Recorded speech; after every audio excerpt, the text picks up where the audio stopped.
Thank you for tuning in. It's Friday, and that means it's time for Hobby Tips.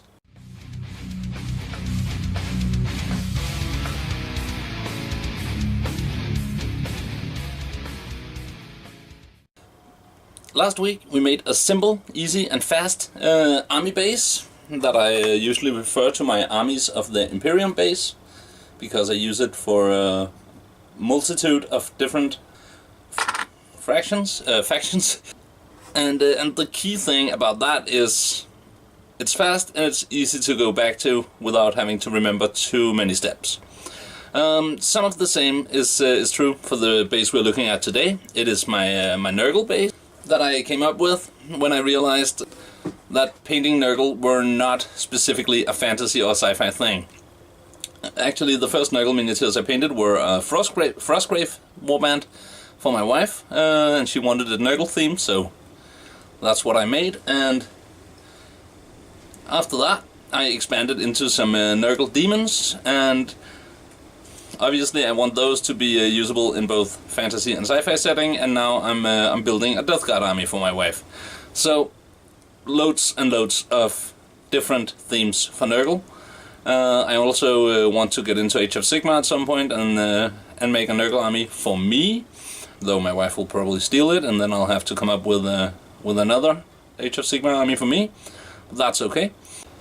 And the idea behind this base is that it is a Nurgle-ish wasteland that could be in the 41st millennium or in the mortal realms, or in any setting, basically. Well, feels like I'm starting to repeat myself, so let's have a look at some of the bases I made already, and then we'll make one so I can show you how it's done. First off, here we have a couple of chaos spawns. These are great examples of models I want to be able to use in different settings. Next to them we have a couple of Slaves to Darkness, I believe they're called now. They're parts of the warband I made for my wife. There are a couple of Marauder types and some Chaos Warriors and a Warhound. Here we have some Poxwalkers. I made a tutorial for how to paint those yesterday. Some Nurgle Demons. A few Skavens. And a couple of Beastmen and a Zombie. So, as you can see, these are very alike, being all very Nurgle, but they fit in different settings, and that is kind of the point of this base, that it is multi-purpose. What we're gonna do today is we're gonna make a base like these, including the toxic pools that I've also used now and then on my grey bases. So in this episode we're gonna cover those as well. Here we have a 32mm base, ready for Nurglifying. And the first thing I usually do when I make these, the model would be on at this stage, but unpainted and unprimed, is I take some cork. Just start to take my fingers and rip some small pieces out of it. And I don't care too much at this stage how they'll look, because I can always go back and change up the form. So right now it's just a matter of getting some smaller pieces to work with. Rip them into even smaller pieces. And I like to have something up to the size of about that big, like these three, and then all the way down to tiny scraps. And anything in between. So this seems about right. And remember, usually there is a mini on here, so I'll build around the feet. If I want the mini to be standing on some of it, I would have done that when modeling the mini, and probably used not cork but some plastic gravel that we'll add in a moment.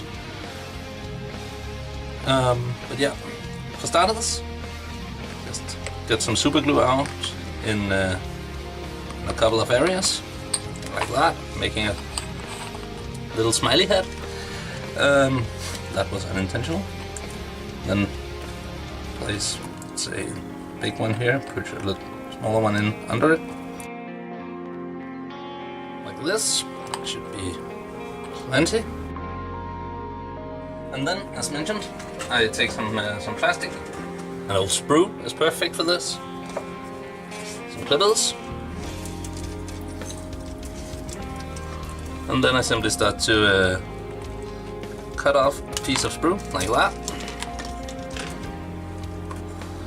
And take off parts in an angle, so that they don't look like pieces of sprue. And then it's a good idea to further cut them down, because that'll give us some nice, interesting shapes that fit well with the cork, but doesn't have the exact same texture, which gives us that variation we like so much when hobbying. These types of gravel are obviously cheap to the point where they're actually free, or in most cases they come with something expensive, but as a trash product.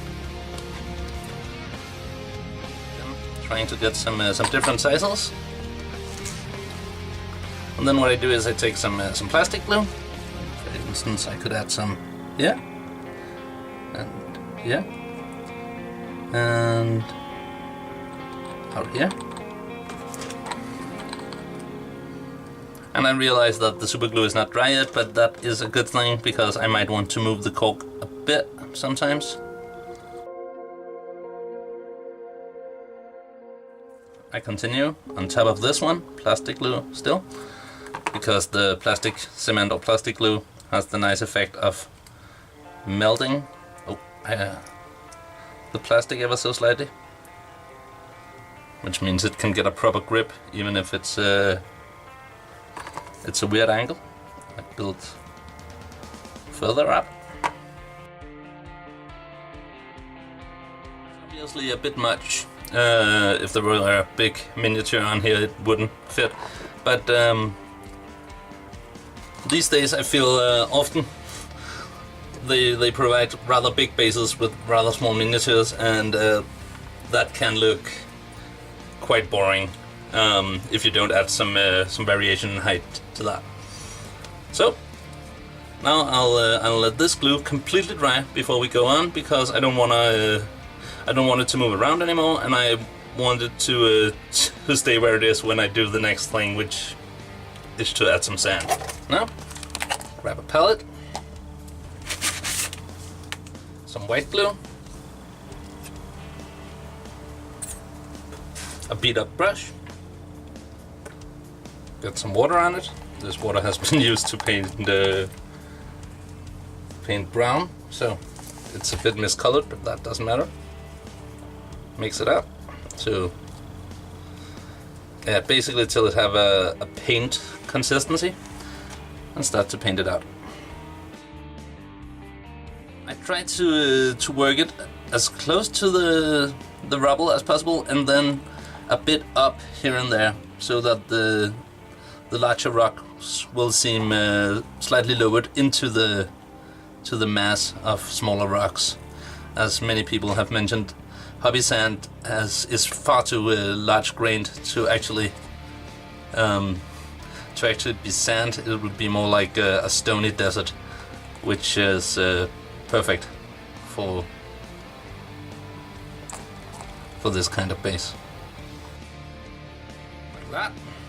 Then Citadel hobby sand, the first actually expensive material, and it is not that expensive, especially not if you buy one of these big ones. Dip it in, shake it off, run your finger around the edge. So, or don't. I mean, you could easily let it blob out over the edges. That might also look cool. And then, with the other end of my beat up brush, I start to make room for the little pools, and remove the sand where I figured out there's too much on the rocks. Let's say we want a pool going from here, and then working its way out towards the edge here. And don't worry, actually, I think it looks very cool if you let the pools touch the edge here and there. and also gives the feeling that this base is not just a small flat planet alone in the universe, but part of a larger area. It's back to the hairdryer, and once the glue is completely dry, we can get to painting. Right. Next, we'll prime it, and we'll use my all-time favorite Acryl Rally primer. I buy this at the hardware store for the price of a pot of Citadel paint. And it basically has the exact same values as the Army Painter colored primer, if you're familiar with those. Not value, properties, I should say. And once again, I'll grab the hairdryer, but I'll spare you the sound of it, so I'll see you in a moment. The next stage is to give it a base coat of sandry dust.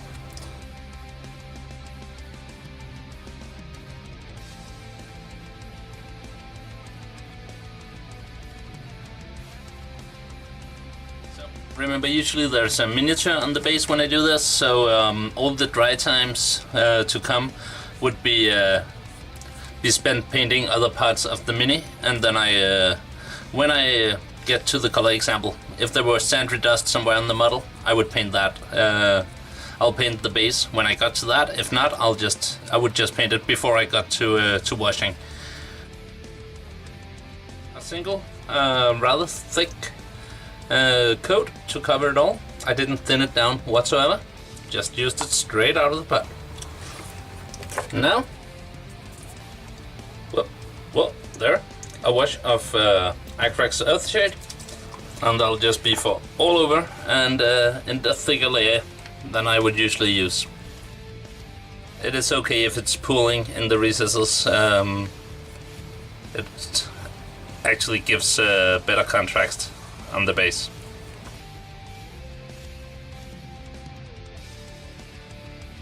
The wash is dried. I'll add a dry brush of Terminator Stone. And this color, you'll see in future episodes, I use a lot when highlighting scenery and bases and such. It's a great highlight color. And that's coming from someone who really don't like most of the dry compounds that Citadel creates.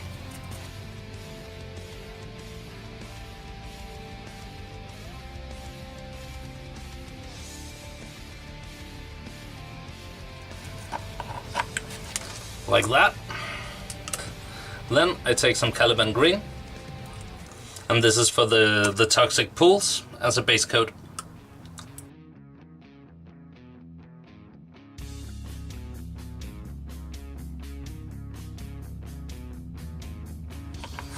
Like this. And then some dried bark for the base trim.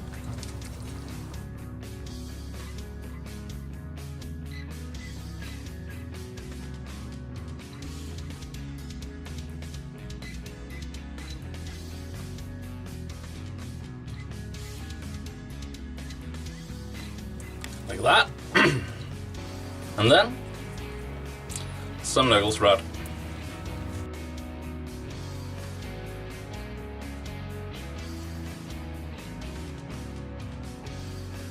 There. And then I'll let that completely dry and give it another layer. And for the next layer, I'll take a slightly smaller brush, just for that little extra control to build up the effect.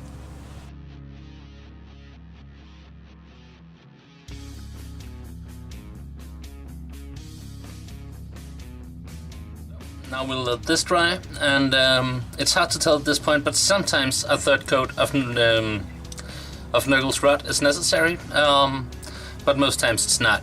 It sometimes go very transparent when drying up, so hard to tell at this point. So I dabbed a little bit of Nuggles rod in the middle of the pools while they were drying, but other than that, I think we have a pretty good result now. And mostly I would just leave it here and not do any more about it. But if you want to take it just a little further, some Tuft is usually a good way to do that, and I suggest using Wasteland Tuft from Army Painter. There are two versions of this. This is the new version coming on these last shades. The old one came in a much smaller package and had a more brown and less two color to it. But whatever you get your hands on, both are pretty good for this. So I'll pick a single one, grab a knife, cut them into 3 smaller pieces.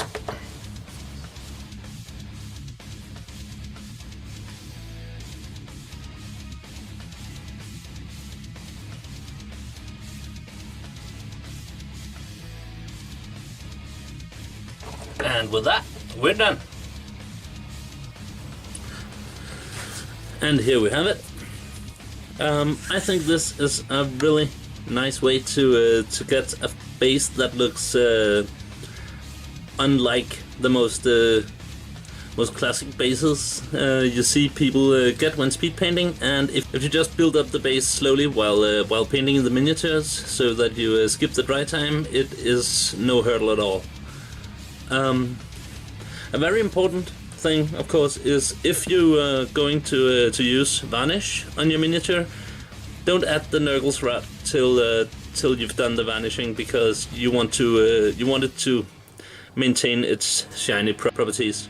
You can see here on the Nurgling the old Tuft that I talked about.